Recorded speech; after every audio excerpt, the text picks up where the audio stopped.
Hello, good morning, जोहार। मैं राजू और आप देख रहे हैं 24 झारखंड न्यूज। चलिए जानते हैं झारखंड की आज की 25 मुख्य बड़ी खबरों को। दुमका में पीएम मोदी की दहाड़, यहां घुसपैठ है सबसे बड़ी समस्या, राज्य सरकार भी दे रही साथ। प्रधानमंत्री नरेंद्र मोदी भाजपा द्वारा आयोजित चुनावी सभा को संबोधित करने के लिए दुमका पहुंचे। यहां उन्होंने साफ शब्दों में कहा कि एसटी, एससी और ओबीसी के आरक्षण की रक्षा के लिए मोदी जान की बाजी लगा देगा। जब तक मैं जिंदा हूं इनका आरक्षण कोई नहीं छीन सकता। इसके अलावा पीएम ने संथाल में हो रही घुसपैठ पर चिंता जताई है। प्रधानमंत्री नरेंद्र मोदी ने कहा कि हमने 1 महीने पहले ही इंडिया गठबंधन के लोगों को कहा कि लिख कर दे कि आप आरक्षण में फेरबदल नहीं करेंगे, पर उन्होंने ऐसा नहीं किया। पीएम मोदी ने कहा कि इंडिया गठबंधन वाले तुष्टीकरण की राजनीति करते हैं और धर्म के आधार पर मुस्लिम को आरक्षण देते हैं। वे आतंकियों के समर्थक हैं और जब हम उनका विरोध करते हैं तो वह कहते हैं कि मोदी हिंदू मुस्लिम करता है। इसके साथ ही पीएम नरेंद्र मोदी ने कहा कि इस राज्य में एक बड़ी समस्या घुसपैठ की है। जो घुसपैठी हैं वे इस क्षेत्र का दोहन कर रहे हैं और इसमें इस राज्य की सरकार उनका साथ दे रही। घुसपैठियों के द्वारा इस क्षेत्र के बेटियों का शोषण हो रहा, उनकी बेरहमी से हत्या की जा रही है। प्रधानमंत्री नरेंद्र मोदी मंगलवार को दुमका हवाई अड्डा पर चुनावी सभा को संबोधित किया। यहां से उन्होंने संथाल परगना के तीनों लोकसभा सीट दुमका, गोड्डा और राजमहल के लिए जनता से वोट देने की अपील की। इस मौके पर तीनों लोकसभा के प्रत्याशी दुमका से सीता सोरेन, गोड्डा से निशिकांत दुबे और राजमहल से ताला मरांडी मंच पर मौजूद रहे। पेट दर्द का इलाज कराने शेख भिखारी अस्पताल पहुंची महिला की मौत, लापरवाही के आरोप। हजारीबाग जिले के इचाक प्रखंड स्थित शेख भिखारी अस्पताल में एक बीमार महिला की मंगलवार को मृत्यु हो गई। परिजनों का आरोप है कि उनके मरीज की जान अस्पताल प्रबंधन की लापरवाही की वजह से हो गई है। दरअसल 45 वर्षीय हीरामणि देवी के पेट में दर्द उठा था। तबियत बिगड़ता देख परिजन उसे शेख भिखारी अस्पताल लेकर पहुंचे। परिजनों के मुताबिक इलाज में लापरवाही बरतने की वजह से पीड़िता की मौत हो गई है। उन्होंने बताया कि जब वे मरीज को लेकर अस्पताल पहुंचे वहां सिर्फ 2 इंजेक्शन और सलाइन देकर छोड़ दिया गया था। महिला की मौत के बाद परिजन आक्रोशित हो गए और अस्पताल परिसर में हंगामा करने लगे। उन्होंने आरोप लगाया कि पेट दर्द से उनकी मरीज तड़पती रही, लेकिन एक डॉक्टर तक देखने को नहीं आए। इतना ही नहीं, अस्पताल में कार्यरत नर्स ने भी लापरवाही बरती। अधिकतर नर्स मोबाइल पर व्यस्त देखी गई। आरोप लगाया कि नर्सों ने परिजनों के साथ दुर्व्यवहार भी किया। जब मरीज को उल्टी होने लगा तो नर्स ने परिजनों से ही फर्श साफ करवाए। परिजनों ने कहा कि ट्रेनिंग पीरियड के डॉक्टर को ट्रामा सेंटर में बैठा दिया जाता है। ओपीडी में भी डॉक्टर सही से अपना समय नहीं देते हैं, जिस कारण समुचित इलाज नहीं हो पाता है। उन्होंने आरोप लगाया कि डॉक्टर अपने प्राइवेट नर्सिंग होम में जाकर पैसे की उगाही को लेकर समय देते हैं। लाचार मरीज के परिजन को निजी अस्पताल में लेकर जाना पड़ता है, वहाँ उन्हें इलाज के लिए मोटी रकम चुकानी पड़ती है। परिजनों ने अस्पताल प्रबंधन पर सख्त कार्रवाई की मांग की है। रांची में सेना के जवान की पत्नी से सामूहिक दुष्कर्म, जांच में जुटी पुलिस। रांची जिले के नामकुम प्रखंड के खरसीदाग ओपी क्षेत्र में सेना के जवान की पत्नी के साथ सामूहिक दुष्कर्म का मामला प्रकाश में आया है। इस मामले में महिला के बयान पर प्राथमिकी दर्ज की गई है। घटना सोमवार की देर रात 12-1 बजे की है। मंगलवार की सुबह पुलिस को इसकी जानकारी दी गई। इसके बाद पुलिस ने महिला की मेडिकल जांच करवाई। ग्रामीण एसपी देर शाम खरसीदाग पहुंचे एवं घटनास्थल पर जाकर मुआयना किया। उसके साथ डीएसपी मुख्यालय प्रथम अमर कुमार पांडे एवं नामकुम थाना प्रभारी इंस्पेक्टर ब्रह्मदेव प्रसाद उपस्थित थे। जानकारी के अनुसार पीड़िता महिला के पति लेह लद्दाख में तैनात है। मूल रूप से खूंटी के कर्रा का रहने वाला सैनिक का परिवार रांची के कोकर में ही किराए के मकान में रहता है। सेना के जवान का परिवार रांची के लाल खटंगा में जमीन खरीदकर घर बना रहा। 10-15 दिन पहले महिला अर्धनिर्मित घर बनाने के लिए वहां रह रही थी। रात 12 से 1 बजे के बीच 4 युवक उनके घर में प्रवेश कर गए और सामूहिक दुष्कर्म किया। लाल खटंगा के युवक ने जानकारी दी कि मंगलवार की सुबह 5 बजे महिला की बहन का फोन आया। उन्होंने कहा कि दीदी का फोन नहीं लग रहा, जाकर देखो। इसके बाद जब युवक घर पहुंचा तो पीड़िता महिला ने उसे बताया कि रात में लाइट कटी हुई थी। रात में पानी लेने घर से बाहर निकली थी। इसी दौरान उसके घर में एक युवक प्रवेश कर गया। उसके बाद 3 अन्य युवकों को भी उसने घर में बुला लिया एवं सामूहिक दुष्कर्म किया। ग्रामीण एसपी ने बताया कि महिला की मेडिकल जांच कराई गई। पुलिस विभिन्न बिंदुओं पर जांच कर रही है। जब मामला स्पष्ट हो जाएगा आरोपियों की जल्द गिरफ्तारी होगी। खबरों में आगे बढ़ने से पहले अगर अभी तक आपने इस चैनल को सब्सक्राइब नहीं किया तो प्लीज सब्सक्राइब कर ले, जिससे झारखंड की हर छोटी सी बड़ी खबर की अपडेट आप तक पहुंचता रहे। सरकार आने पर बीजेपी बदल देगी संविधान, पाकुड़ में बोली कल्पना सोरेन। झामुमो के स्टार प्रचारक कल्पना मुर्मू सोरेन ने मंगलवार को राजमहल लोकसभा क्षेत्र अंतर्गत पाकुड़िया के शक्ति घाट यज्ञ मैदान में जनसभा को संबोधित किया। अपने संबोधन में कल्पना ने कहा कि काला धन देश में वापस तो नहीं आया है, लेकिन अरबों खरबों रुपए लेकर उद्योगपति देश छोड़कर भाग गए हैं। प्रधानमंत्री से पूछिए कि 10 वर्षों में आपने जो भी वादे किए उसमें एक भी वादा पूरा हुआ है क्या? फिर से नए वादे करके हमें क्यों गुमराह कर रहे हैं? उन्होंने लोगों से अपील करते हुए कहा कि इस बार बहकावे में नहीं आए तथा इंडी गठबंधन के प्रत्याशी को वोट देकर भारी मतों से विजय बनाकर संसद में भेजे। कल्पना ने कहा कि अगर इस बार भाजपा सत्ता में आई तो संविधान को बदल देगी, गरीब पिछड़े दलित समुदाय के मिले आरक्षण को समाप्त कर देगी। इस बार लोकसभा चुनाव भाजपा बनाम आम जनता के बीच लड़ा जा रहा। उन्होंने कहा कि जो भी भाजपा सरकार का विरोध करता है उसे ईडी एवं सीबीआई के माध्यम से जेल भेज दिया जाता है। कल्पना ने कहा कि केंद्र सरकार ने सोचा था कि हेमंत सोरेन को जेल भेजकर गठबंधन को कमजोर करेंगे, परंतु उन्हें नहीं पता कि झारखंड का एक एक बच्चा हेमंत सोरेन बनकर उभरेगा। बीजेपी के डबल इंजन की सरकार ने राज्य के लाखों परिवारों का राशन कार्ड डिलीट करवा दिया, परंतु हेमंत सोरेन ने 20 लाख राशन कार्ड बनवाकर कोरोना काल में लोगों को राशन देने का काम किया। उन्होंने चुनावी सभा में जेल का ताला टूटेगा, हेमंत सोरेन छूटेगा का भी नारा लगाया।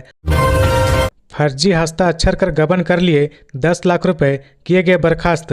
रामगढ़ के तत्कालीन प्रभारी प्रधानाध्यापक के खिलाफ एक्शन। फर्जी हस्ताक्षर कर पैसे की निकासी करने के आरोप में रामगढ़ जिले के गोला स्थित उत्क्रमित मध्य विद्यालय कुम्हरदगा के तत्कालीन प्रभारी प्रधानाध्यापक प्रमोद कुमार को बर्खास्त कर दिया गया है। उपायुक्त चंदन कुमार ने जांच के बाद ये कार्रवाई की है। इस बाबत उन्होंने डीएससी को आवश्यक कार्रवाई करने का निर्देश दिया है ताकि गबन की राशि की वसूली हो सके। शिक्षा व्यवस्था को सुदृढ़ करने को लेकर रामगढ़ के उपायुक्त चंदन कुमार द्वारा शिक्षा विभाग के अधिकारियों समेत अन्य अधिकारियों व कर्मियों को योजनाबद्ध तरीके से कार्य करने का निर्देश दिया गया है। इसी क्रम में गोला के कुम्हरदगा उत्क्रमित मध्य विद्यालय के विद्यालय प्रबंधन समिति द्वारा विद्यालय के प्रभारी प्रधानाध्यापक प्रमोद कुमार के द्वारा विद्यालय प्रबंधन समिति एवं सरस्वती वाहिनी संचालन समिति उत्क्रमित मध्य विद्यालय कुम्हरदगा गोला के खाते से फर्जी हस्ताक्षर कर राशि की निकासी के मामले में की गई शिकायत पर उपायुक्त ने तत्काल संज्ञान लेते हुए मामले की जांच का आदेश दिया।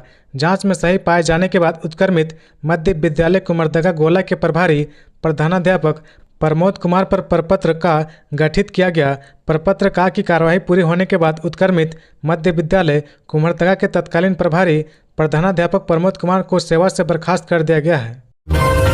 सरना स्थल हटाने के विरोध में रांची एयरपोर्ट रोड जाम, हवाई यात्रा करने वालों की मुसीबत बढ़ी। रांची एयरपोर्ट के पास स्थित एक सरना स्थल को हटाने का विरोध शुरू हो गया है। स्थानीय लोगों को जैसे ही पता चला कि प्रशासन के द्वारा सरना स्थल को स्टेट हैंगर के पास से हटा दिया गया है, वह आक्रोशित हो गए और रांची एयरपोर्ट जाने वाले रास्ते को पूरी तरह से जाम कर दिया। सैकड़ों की संख्या में ग्रामीण सड़क पर बैठ गए। रांची एयरपोर्ट रोड को जाम कर देने की वजह से जिन यात्रियों को फ्लाइट पकड़ने के लिए एयरपोर्ट पहुंचना था, उनकी मुसीबत बढ़ गई। कई यात्री पैदल ही भागे भागे एयरपोर्ट की तरफ दौड़ रहे थे ताकि उनकी फ्लाइट ना छूटे। वहीं दूसरी तरफ एयरपोर्ट पुलिस और एयरपोर्ट प्रशासन आम लोगों को समझाकर किसी तरह जाम से हटाने की जुगात में लगे रहे। बाद में एडीएम लॉ एंड ऑर्डर के आश्वासन के बाद जाम हटाया गया। 6 जून को रांची एयरपोर्ट अथॉरिटी के साथ बैठक आयोजित की गई, जिसमें नया सरना स्थल बनाने की मांग पर फैसला होगा। ADM law and order Rajeshwari Nath Alok ने बताया कि ग्रामीणों को समझा बुझाकर जाम क्लियर करवा लिया गया है। जाम की वजह से फ्लाइट पकड़ने के लिए जाने वाले यात्रियों को थोड़ी कठिनाइयों का सामना करना पड़ा है। हेमंत सोरेन की जमानत याचिका पर अब 10 जून को होगी सुनवाई। जेल में बंद हेमंत सोरेन की जमानत याचिका पर झारखंड हाईकोर्ट में मंगलवार को सुनवाई हुई। मामले की सुनवाई करते हुए अदालत ने ईडी के अधिवक्ता को 10 जून से पूर्व शपथ पत्र दायर करने को कहा। अब इस मामले की अगली सुनवाई 10 जून को होगी। गौरतलब है कि पूर्व मुख्यमंत्री हेमंत सोरेन ने सोमवार को ही जमानत याचिका दायर की थी और जल्द से जल्द सुनवाई का आग्रह किया था। बता दें कि यह सुनवाई न्यायमूर्ति रंजन मुखोपाध्याय की अदालत में हुई। हेमंत सोरेन ने अपनी याचिका में कहा कि ईडी ने जो उनके खिलाफ जमीन कब्जे का जो आरोप लगाया है वह पूरी तरह से निराधार है, बेबुनियाद है। बड़गई की 8.86 एकड़ जमीन भूइहारी जमीन है जिसे ट्रांसफर नहीं किया जा सकता। जमीन का मालिकाना अधिकार भी उनके पास नहीं है और न ही जमीन के किसी दस्तावेज में उनका नाम है। इसके बावजूद ईडी उस जमीन पर उनके द्वारा कब्जे करने का आरोप लगाया है। बता दें कि इसके पहले उन्होंने सिविल कोर्ट से आग्रह किया था कि उन्हें जमानत दी जाए, लेकिन उनकी याचिका खारिज हो गई थी। इसके बाद हेमंत सोरेन झारखंड हाईकोर्ट पहुंचे और कहा कि ईडी की ओर से की गई गिरफ्तारी अवैध है। झारखंड हाईकोर्ट ने मामले की सुनवाई के बाद फैसला सुरक्षित रख लिया था। इसी बीच हेमंत सोरेन सुप्रीम कोर्ट पहुंचे और जमानत देने का आग्रह किया। हेमंत सोरेन के वकील और ईडी के वकील की दलीलें सुनने के बाद सुप्रीम कोर्ट ने नाराजगी जताई कि वकील कपिल सिब्बल ने केस से जुड़े तथ्य छुपाए हैं, इसलिए जज ने कहा कि वह याचिका को खारिज करने जा रहे हैं। इस पर कपिल सिब्बल ने अपनी गलती स्वीकार करते हुए याचिका वापस ले लिया है। जामताड़ा में बड़ा हादसा, निर्माणाधीन कुआं की मिट्टी धंसने से एक मजदूर की मौत, 2 घायल। जामताड़ा के बागडेहरी थाना क्षेत्र में मंगलवार सुबह हुए हादसे में एक मजदूर की मौत हो गई, जबकि दूसरा मजदूर गंभीर रूप से घायल हो गया। मृतक की पहचान काली पाथर गांव के साधन माल के रूप में हुई है। बताया जाता कि निर्माणाधीन कुएं की मिट्टी धंसने के कारण यह हादसा हुआ है। जामताड़ा जिले के बागडेहरी थाना क्षेत्र के अंतर्गत आने वाला निज मनधारा गांव में मंगलवार को मनरेगा योजना के तहत एक कुआं का निर्माण हो रहा था। कुआं में बारिश का पानी जमा था, जिसे निकालने के लिए सुबह से ही 2 मजदूर काम में लगे थे। इस दौरान कुआं के अगल बगल जमा मिट्टी का ढेर भर कर नीचे गिर गया, जिससे वे मजदूर वहीं दब गए। इस बात की सूचना जैसे ग्रामीणों को मिली, वे अनन फनन में जेसीबी लाकर मिट्टी को हटाने का काम शुरू कर दिया। कड़ी मशक्कत के बाद मिट्टी को हटाया गया। जब दोनों को बाहर निकाला गया तो देखा कि एक मजदूर की मौत हो चुकी थी। दूसरे मजदूर की गंभीर स्थिति को देखते हुए उसे जल्दी से बेहतर इलाज के लिए बंगाल के सिवड़ी ले गए, जहां उसका इलाज चल रहा है। मृतक की पहचान बागडेहरी थाना क्षेत्र के काली पत्थर गांव के 50 वर्षीय साधन माल के रूप में हुई है। वहीं घायल मजदूर निज मनधारा गांव के 40 वर्षीय उत्तम घोष के रूप में हुई है। घटना की जानकारी मिलते हैं कुंडहित बीडीओ जमाले राजा सीओ अमित किसको बागडेहरी थाना प्रभारी राम पुकार शर्मा घटनास्थल पर पहुंचे और मामले की जानकारी ली। दूसरे समन पर ईडी ऑफिस पहुंचे आईएएस मनीष रंजन, आलमगीर आलम के सामने बिठाकर होगी पूछताछ। ग्रामीण विकास विभाग के पूर्व सचिव आईएएस मनीष रंजन ईडी दफ्तर पहुंच गए हैं। ईडी अब उनसे पूछताछ शुरू करेगी। यह दूसरा समन है जिस पर मनीष रंजन ईडी दफ्तर पहुंचे हैं। उन्होंने चेहरे पर फेस मास्क लगाया हुआ है। इससे पहले ईडी ने उन्हें समन जारी कर 24 मई को उन्हें बुलाया था। हालांकि उन्होंने हाजिर होने के बदले समय देने की मांग की थी। ऐसा भी कहा जा रहा कि मंत्री आलमगीर आलम और मनीष रंजन को आमने सामने बिठाकर पूछताछ होगी। दोनों से कमीशनखोरी मामले में पूछताछ की जाएगी। बता दें कि ग्रामीण विकास विभाग से जुड़े कई लोगों की गिरफ्तारी के बाद ईडी के हाथ कई सबूत लगे हैं, जिससे लगातार नए नए खुलासे हो रहे। एक एक्सेल शीट में कथित तौर पर कमीशनखोरी का हिसाब रखा जाता था, जिसमें मनीष रंजन का नाम भी शामिल था। उसी के आधार पर मनीष रंजन को पूछताछ के लिए बुलाया गया है। गौरतलब है कि कमीशनखोरी मामले में विभाग के मंत्री आलमगीर आलम, संजीव लाल, जहांगीर आलम, मुख्य अभियंता वीरेंद्र राम, सीए मुकेश मित्तल सहित अन्य लोगों को गिरफ्तार किया जा चुका है। लगातार 2 दिन तक पूछताछ करने के बाद आलमगीर आलम को ईडी ने गिरफ्तार कर लिया था। अभी वह ईडी की हिरासत में है। ईडी उनसे पूछताछ कर रही है। गिरिडीह में घर की छत गिरने से बालक की मौत, मां गंभीर रूप से घायल। गिरिडीह जिले के गांवा थाना क्षेत्र के डाबर गांव में दुखद घटना हुई है। घर की छत गिरने से एक मासूम बच्चे की मौत हो गई और बच्चे की मां गंभीर रूप से घायल हो गई।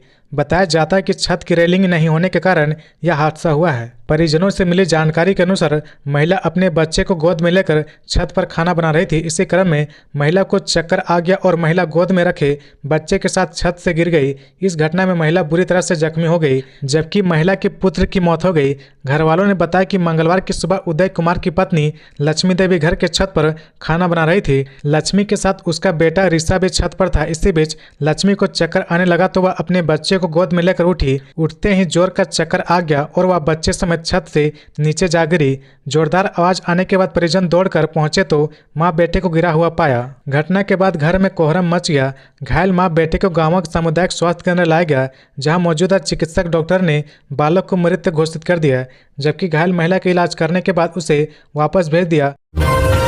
झारखंड में मतदान से पूर्व चुनावी प्रचार पकड़ेगा जोर। संथाल में जनसभा करेंगे छत्तीसगढ़ के सीएम विष्णुदेव साय। भाजपा के वरिष्ठ नेता और छत्तीसगढ़ के मुख्यमंत्री विष्णुदेव साय झारखंड के संथाल परगना में 29 मई को बरहेट, पाडर कोला शिकारीपाड़ा में चुनावी सभा को संबोधित करेंगे। निर्धारित कार्यक्रम के अनुसार सीएम साय विशेष विमान से रायपुर से देवघर के लिए रवाना होंगे। मुख्यमंत्री विष्णुदेव साय उनके बाद बरहेट के गोपाला डी के फुटबॉल मैदान में चुनावी सभा को संबोधित करेंगे।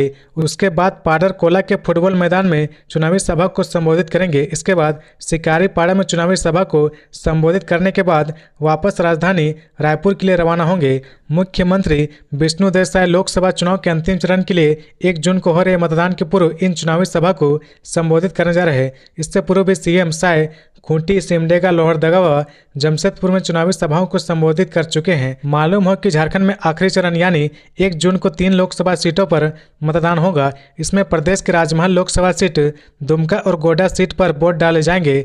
4 जून को परिणाम का ऐलान किया जाएगा। झारखंड के सारंडा जंगल में वृद्ध पर हाथी ने किया हमला, बचाने के क्रम में बुजुर्ग पति को ही मार डाला। झारखंड के पश्चिमी सिंहभूम जिले के सारंडा में हाथियों का आतंक थम नहीं रहा। अपने पति के साथ जंगल में पत्ता तोड़ने गई बुजुर्ग महिला पर हाथी ने अचानक हमला कर दिया। उसे बचाने के क्रम में पति पर हाथी ने हमला कर दिया और मार डाला। इस दौरान किसी तरह वृद्ध महिला की जान बची। इस हादसे के बाद ग्रामीणों में आक्रोश है। वन विभाग की टीम मुआवजे को लेकर कार्रवाई कर रही है। सारंडा की नक्सल प्रभावित दीघा पंचायत में जंगली हाथियों का आतंक बढ़ता जा रहा। 27 मई को भी जंगली हाथियों ने वृद्ध को मौत के घाट उतार दिया था, जबकि वृद्ध बाल बाल बच गए। मृतक की पहचान 75 वर्षीय निस्तर बरला के रूप में हुई है। घटना की सूचना मिलते हैं ग्रामीण और गोइलकेरा वन विभाग की टीम घटनास्थल पर पहुंची और शव को कब्जे में लेकर गोइलकेरा ले गई। इसके बाद यहां से शव को पोस्टमार्टम के लिए चाईबासा भेजकर वन विभाग पीड़िता परिवार को मुआवजा देने से संबंधित कार्रवाई कर रहा है। घटना के संबंध में ग्रामीणों ने बताया कि निस्तर बरला अपनी पत्नी के साथ बीट किल सोई गांव के नवा गांव जाने के रास्ते के जंगल में पत्ता तोड़ने गए थे। इसी बीच घने जंगल से एक हाथी निकल आया और निस्तर की पत्नी पर हमला कर दिया। निस्तर जब अपनी पत्नी को बचाने गया तो हाथी ने उस पर भी हमला कर दिया। इससे उसकी घटनास्थल पर ही मौत हो गई। हालांकि निस्तर की पत्नी की जान बच गई। इस घटना के बाद ग्रामीण में काफ़ी आक्रोश है। रांची बार हत्याकांड, आरोपी अभिषेक के पिता सहित 14 गिरफ्तार, सभी बाउंसर भी गिरफ्तार। एक्सट्रीम बार में हुए हत्याकांड और हत्या के आरोपी अभिषेक के साथ मारपीट मामले में रांची पुलिस ने बड़ी कार्रवाई करते हुए बार हत्याकांड मामले में न सिर्फ हत्यारे अभिषेक को गिरफ्तार किया गया है, बल्कि बार में हत्या से पहले हुई मारपीट में शामिल अन्य 12 लोगों के साथ साथ अभिषेक के पिता को भी गिरफ्तार किया गया है। एक्सट्रीम बार में बीते रविवार को हुए बवाल के बाद डीजे संदीप की गोली मारकर हत्या कर दी गई थी। इस मामले में पुलिस ने कार्रवाई करते हुए कुल 14 लोगों को गिरफ्तार कर जेल भेज दिया है। रांची के सीनियर एसपी चंदन कुमार सिन्हा ने बताया कि बार कांड में जो मामले दर्ज किए गए हैं, पहला मामला डीजे संदीप के हत्याकांड का था, जिसमें कुल 5 लोग गिरफ्तार किए गए थे। संदीप हत्याकांड में मुख्य आरोपी अभिषेक सिंह, साक्ष्य छुपाने और अभिषेक की मदद करने के आरोप में उसके पिता संजय सिंह और उसके 3 दोस्तों आलोक सिंह, प्रतीक और शमसुद्दीन को गिरफ्तार किया गया है। वहीं दूसरे मामले में अभिषेक सिंह और उसके साथियों से मारपीट करने के मामले में बार से जुड़े कुल 9 लोगों को गिरफ्तार कर जेल भेज दिया गया है। रविवार की देर रात सबसे पहले अभिषेक सिंह और उसके साथियों के साथ एक्सट्रीम बार के बाउंसर और बार के मालिक के कुछ करीबियों से बेरहमी के साथ मारपीट की गई थी। मारपीट का पूरा मामला सीसीटीवी कैमरे में कैद हुआ था। मारपीट से आहत होकर ही अभिषेक सिंह ने बार में घुसकर फायरिंग की, जिसमें डीजे संदीप की मौत हो गई थी। 100 नंबर पर डायल कर पुलिस से मदद मांगना पड़ा महंगा, थाना प्रभारी ने बरसाई लाठियां, एसएसपी ने कहा जांच के बाद होगी कार्रवाई। ससुराल वालों के द्वारा मारपीट किए जाने के बाद दामाद ने 100 नंबर पर डायल कर पुलिस की मदद लेनी चाहिए, लेकिन पुलिस के द्वारा मदद के बजाय बर्बरतापूर्वक उसकी पिटाई कर दी गई। पुलिस की पिटाई से जख्मी युवक शहर के सदर अस्पताल में भर्ती है, जहां उसका इलाज चल रहा है। जख्मी युवक ने थाना प्रभारी और एक अन्य पुलिस जवान पर मारपीट करने का आरोप लगाते हुए सिटी एसपी से शिकायत की है। वहीं मामले में एसएसपी ने जांच पड़ताल के लिए विधि व्यवस्था डीएसपी को जिम्मा सौंपा है। एसएसपी का कहना है कि जांच के बाद आगे की कार्रवाई की जाएगी। राजगंज थाना क्षेत्र के दास टोला के रहने वाले अमित कुमार दास का केंदुआडीह थाना क्षेत्र के गोधर बस्ती में ससुराल है। पिछले 1 महीने से उसकी पत्नी अपने मायके में रह रही थी। पत्नी को लेने के लिए वह अपने पिता मुनीलाल दास के साथ गोधर बस्ती अपने ससुराल पहुंचा था। ससुराल पहुंचने के बाद सास और ससुर से बात कर रहा था। इस दौरान उसका चचेरा साला राजन दास 3-4 लड़कों के साथ पहुंचा और मारपीट करने लगा। पिता मुनीलाल दास ने 100 नंबर पर डायल कर पुलिस से मदद मांगी। सूचना मिलने के बाद केंदुआडीह थाना की पुलिस मौके पर पहुंची और थाना ले गई। थोड़ी देर बाद राजन दास भी थाना पहुंचा। उसने थाना प्रभारी RN ठाकुर से अकेले में बातचीत की। बातचीत के बाद थाना प्रभारी RN ठाकुर मेरे पास डंडा लेकर पहुंच गया। मेरे साथ गाली गलौज करने लगा। 100 से अधिक बार उठक बैठक करवाया। हर बार उठक बैठक के दौरान शरीर के पीछे हिस्से में लाठियां बरसाई। हैट्रिक की तैयारी में झामुमो।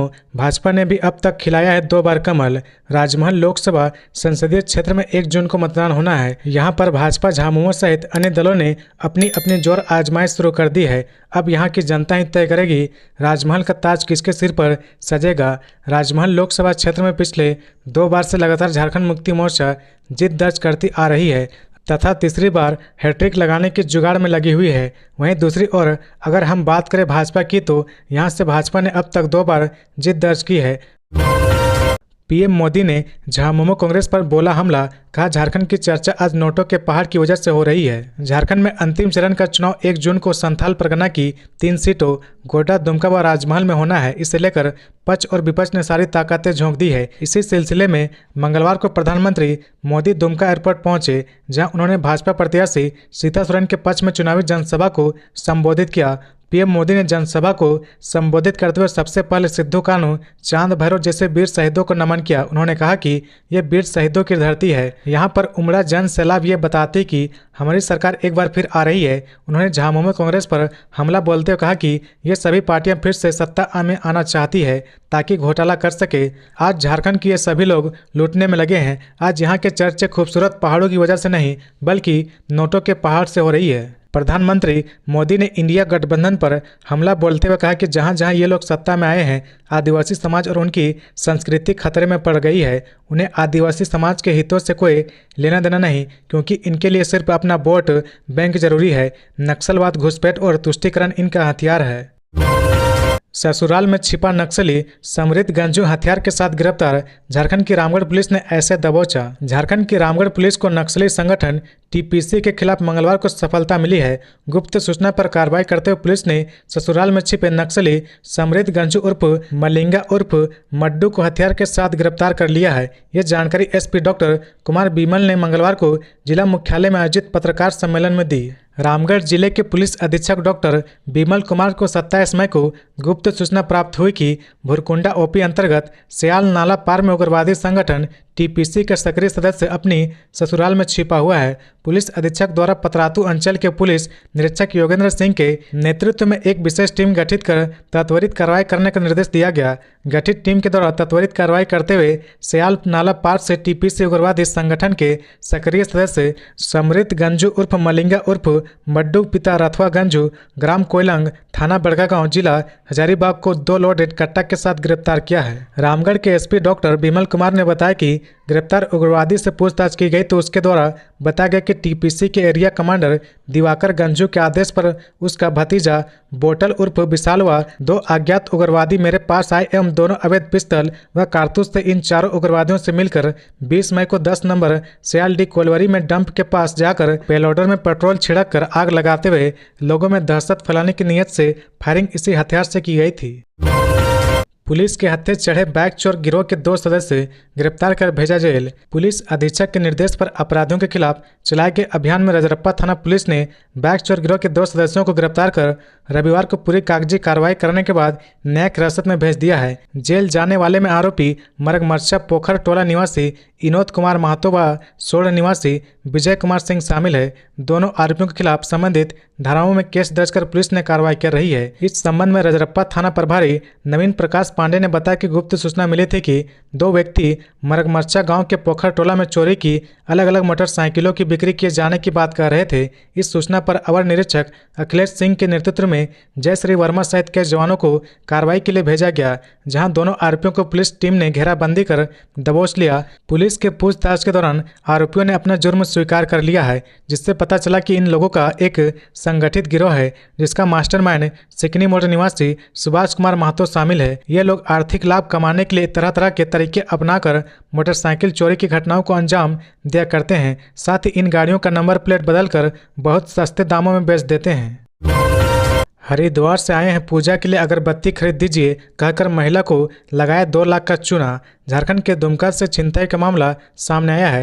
यहां अगरबत्ती मांगने के बहाने 2 युवक ने महिला को 2 लाख का चूना लगा दिया। इसे लेकर महिला ने थाने में आवेदन दिया है। आवेदन में महिला ने कहा कि वह मंदिर से वापस अपने घर लौट रही थी। उसी दौरान अचानक 2 युवक वहां पहुंचे और कहा कि वे हरिद्वार से आए हैं और कृपया उनके लिए पूजा के लिए अगरबत्ती खरीद दीजिए। उनसे बात करते वक्त जैसे ही महिला का ध्यान भटका, युवकों ने उसके सोने के चेन और झुमके छीन लिए और फरार हो गए। नगर थाना क्षेत्र के डंगालपाड़ा की रहने वाली महिला जयश्री ने बताया कि वह ओम शांति भवन में आई थी। जब बाहर निकलने लगी तो बाइक सवार 2 युवक आए और कहा कि वे हरिद्वार के रहने वाले हैं और पूजा करने के लिए आए थे, लेकिन पैसा चोरी हो गए। अगर आप अगरबत्ती खरीद दे तो पूजा कर लेंगे। महिला को उनकी बातों पर शक हुआ पर अगरबत्ती लेने के लिए पास के दुकान की ओर जाने लगी। इसी क्रम में किसी अनहोनी की आशंका से महिला ने पुश्तैनी सोने की चेन और कान की 2 बाली उतारकर हाथ में रख ली। महिला दुकान तक पहुंचती इससे पहले दोनों पास आए और हाथ से जेवरात छीन कर फरार हो गए। महिला ने बताया कि यह सब इतनी तेज हुआ कि उन्हें संभालने का मौका नहीं मिला। महिला ने आगे बताया कि शोर मचाने से पहले दोनों युवक बाइक से फरार हो गए। छीने गए जेवर लगभग 2 लाख रुपए के थे। बता दें कि पिछले साल सितंबर महीने में सिविल कोर्ट के अधिवक्ता विक्रमादित्य पांडे की माता ने राजभवन के समीप करीब 3 लाख रुपए का जेवर लिया था। मामला दर्ज होने के बाद ना तो जेवर मिले ना ही उचक्के मिले। पूरे मामले में नगर थाना प्रभारी अमित लाकड़ा ने बताया कि महिला ने जेवर छीनने की शिकायत दर्ज कराई है। आवश्यक पड़ताल की जा रही। पुलिस शीघ्र किसी नतीजे पर पहुंच जाएगी। तो ये थी आज की झारखंड की टॉप बड़ी खबरें। इसी तरह झारखंड की हर छोटी सी बड़ी खबर देखने के लिए आप हमारे चैनल 24 झारखंड न्यूज को सब्सक्राइब करके बेल आइकन प्रेस कर ले, जिससे झारखंड की हर छोटी सी बड़ी खबर की अपडेट आप तक पहुंचता रहे। तो आज के लिए बस इतना ही। हमें दीजिए इजाजत, फिर मिलते हैं नेक्स्ट न्यूज में।